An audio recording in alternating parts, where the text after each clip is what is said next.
Welcome to the Freddie and Paul show. No, not really.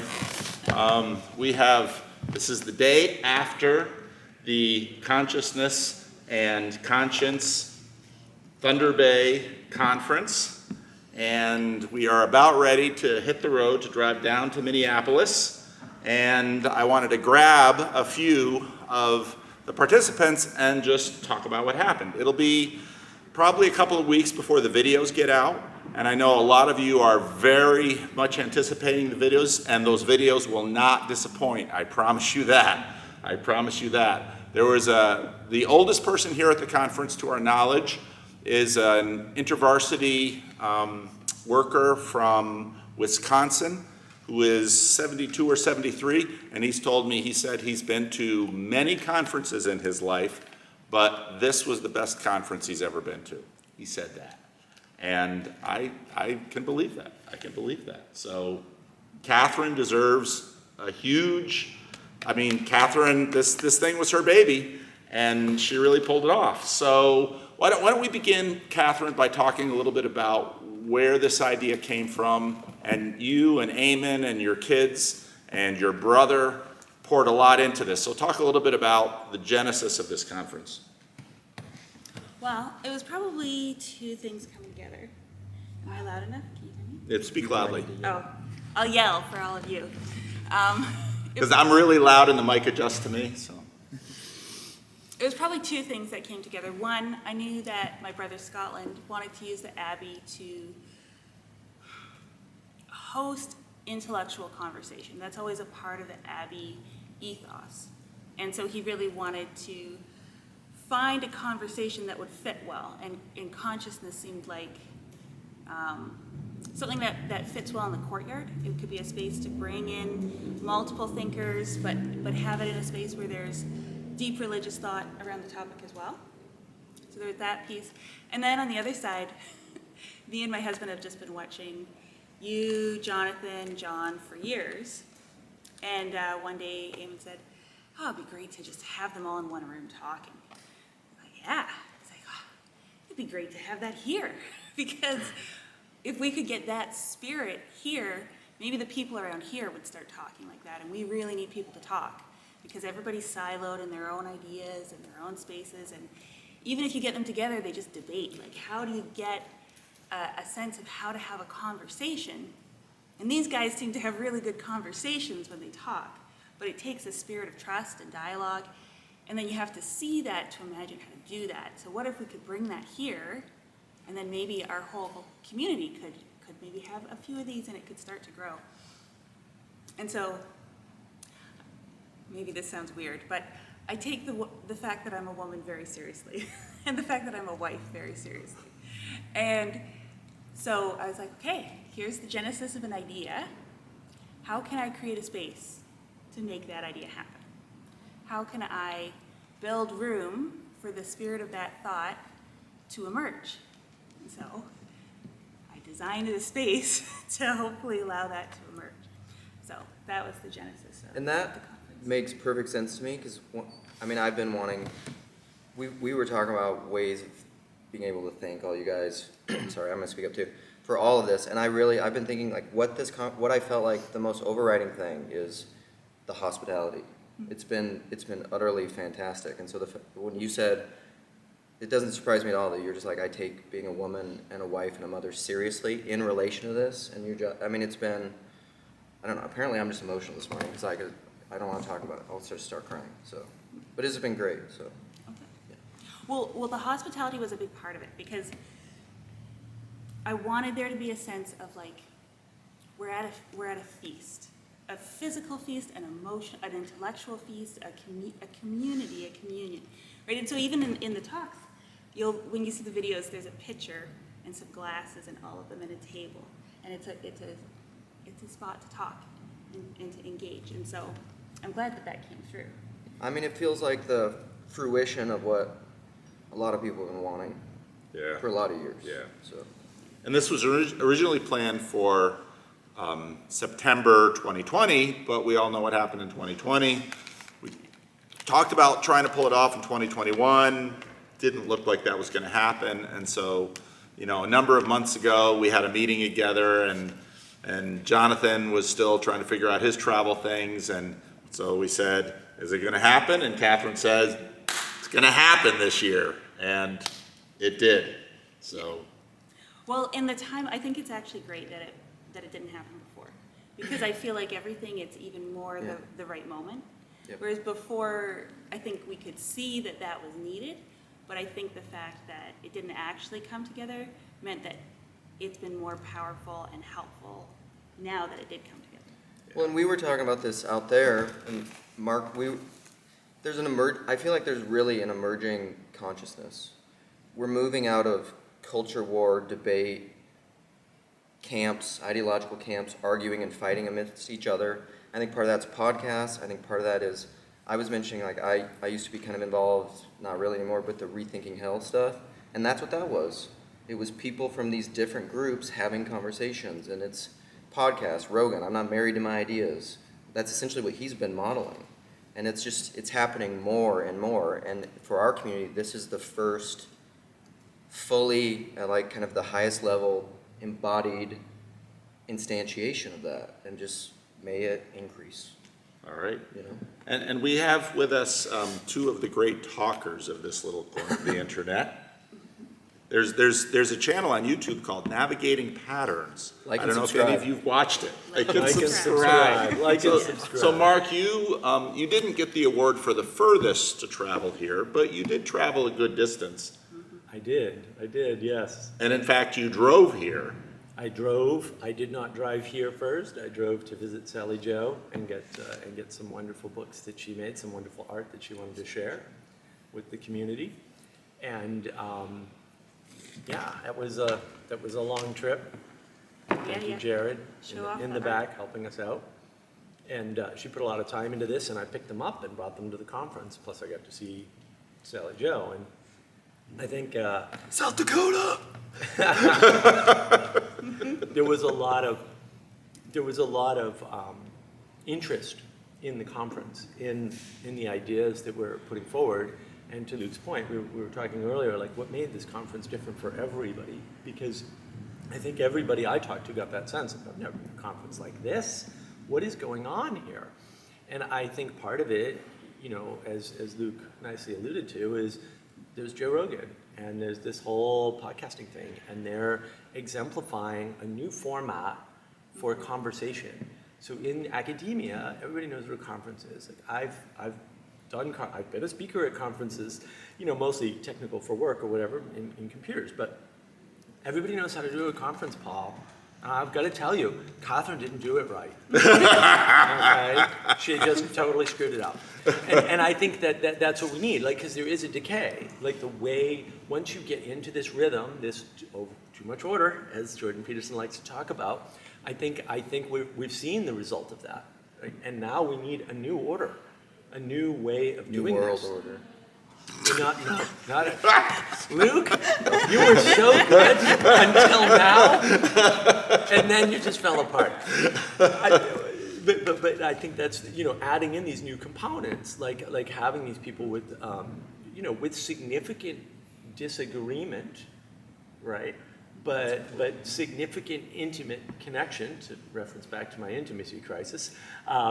I think that's exemplifying that is the way. And one of the things we were talking about is the service, right? Because and that was sort of unexpected, right? Because we were sort of just expecting Paul to get up and do a thing, and we had really a full service on Sunday, and that was.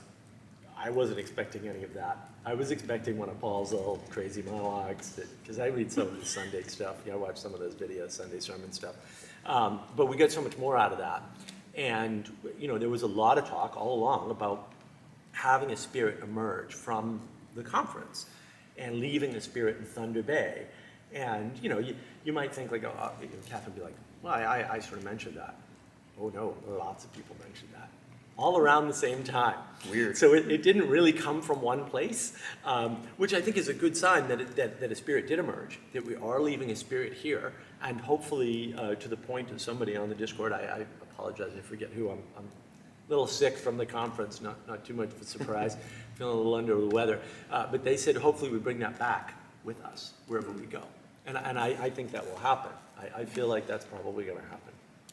Well, and to your point that there's a new thing coming, we were talking about this last night, I think the best analogy is that you need new wineskins for new wine, right? Yeah. And Revivify. yeah, and it isn't just like, it's part of the process that we had wine, we had a vibrant culture, but for that wine to ferment, the wineskin had to calcify. It's part of the process. You can't get one without the other. There has to be this, but then you drink the wine and you need new wine, but you can't just try to pour it back in the old wineskin or it bursts and you get, I don't know, maybe vinegar or something, but you don't get wine. Well, you get a burst wineskin, which means it's all over the ground. Well, there we go. That's Yeah. the point. But it's also exemplified in where we did it, here at Urban Abbey. And Scott is Catherine's brother, and that is very much part of this, used to be Baptist church here in Thunder Bay. And the congregation is no longer here, and Scott is working to create something new in this space. And so in many ways, the setting for what we did here, I think, was ideal for sort of a first thing. And I think we'll see it in other places too, but it was exemplified by the place. And, there's the stained glass window behind us. And I think it's really worth mentioning, Paul, and I'm glad you brought Scott up, that I don't think he's as familiar with this little corner of the internet as you are, Catherine, right? I mean, I don't think he spends hours listening to Paul's way too long videos that can be done in 20 minutes, or Vervaeke's 50-hour lecture series. And yet, his particular presentation, I thought, was, first of all, pretty much on par with everybody else's, which no one could expect that. Paul's very good at this. He does it all the time, apparently. So I hear. I haven't been to Sacramento, but apparently he does it every Sunday. So we know Paul does really good presentations. We know Vervaeke, obviously, professionally does really good presentations, right? Peugeot, same sort of thing, right? And I think your brother, doing his presentation, it was so mysteriously on point, not only for where we are in the, quote, culture war, which to some extent is just our lack of revivifying the culture, right? It's not all war. Some of it's a failure to revivify. And it was so on point with that and in keeping with his mission. So it's sort of like his mission and our little corner of the internet are actually going in the same direction. So it's good to see that it's not locked into our corner of the internet. Other people are seeing this and they're dealing with it in their own way. And one of the things, the interesting things that I feel like I should share this, I was talking to John, and I was John Vervaeke, and I mentioned, to some extent, all the things we're seeing in society happened in the computer industry 20 years ago. And I watched it all decay, literally. They just had these strategies that they were using, and this progress first. And, I was saying it. I was at the post office, and my phone just stopped working completely. Mysteriously, right? It got updated last week, and now it stopped working. I see this decay in technology, and there are reasons for that. And John said, maybe the meaning crisis too well, because this pattern, it's a pattern, and it's playing out, and it's not just playing out in the culture. It's not just playing out in the churches. It's not just playing out in the academy at the stale conferences. It's playing out everywhere. It's unfolding. I think Richard Mandrell, so I posted the picture of the 4 speakers at the conference on Twitter, and a lot of people who are following this corner of the internet saw Dr. Richard Mandrell and said, who's the 4th guy? And I think obviously a lot of people came to this conference well-versed, having watched hundreds, if not thousands of hours of videos and podcasts of 3 of us. And I think a lot of people initially wondered, why bring in the 4th? But as the conference developed, I thought that was actually crucial, because having someone who knew very little about this, being able to come in, and first there's sort of a, where am I?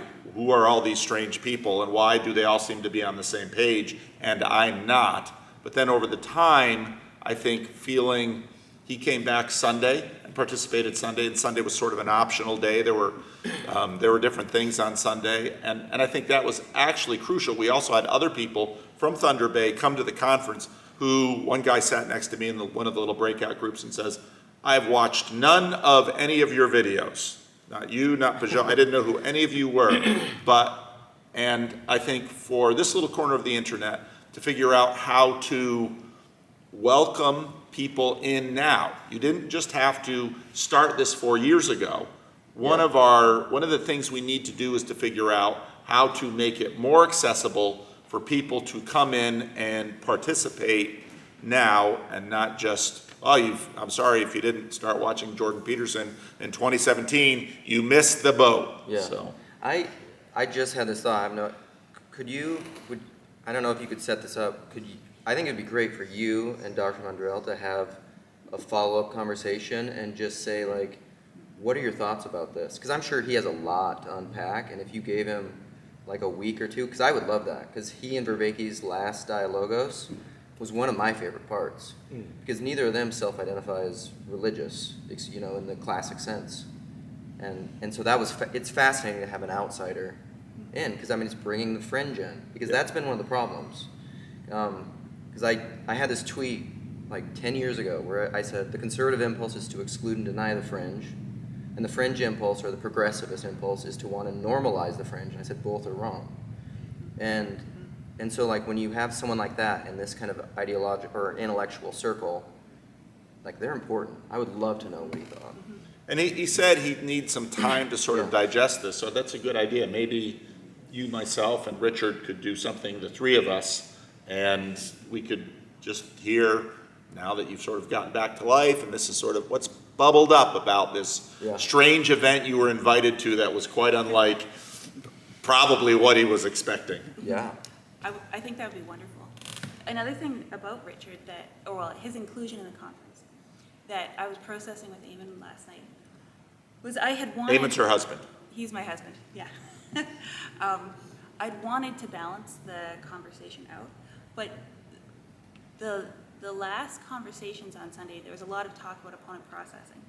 And one of the themes in Jonathan's iconography talk was he talked quite a bit about the four corners and how you need these four corners to be able to create the foundation on which the heavens can rest. And I was just talking about how you can't really have two not for something this large, right? To have an entire spirit and event around it. Two is it's too fragile, right? You end up kind of collapsing the conversation. Yeah. But three, you can end up with ganging up on each other.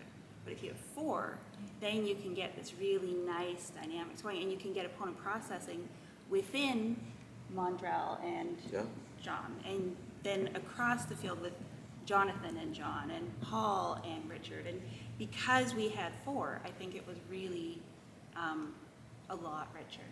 We need you, Richard. You're the fourth post to get to the dome of the Universal Man. Yes. No pressure. You'll have to at watch all. the videos to understand what Luke just said. No pressure, no pressure. And Jeff isn't here to be the Luke interpreter. Yeah. Yeah.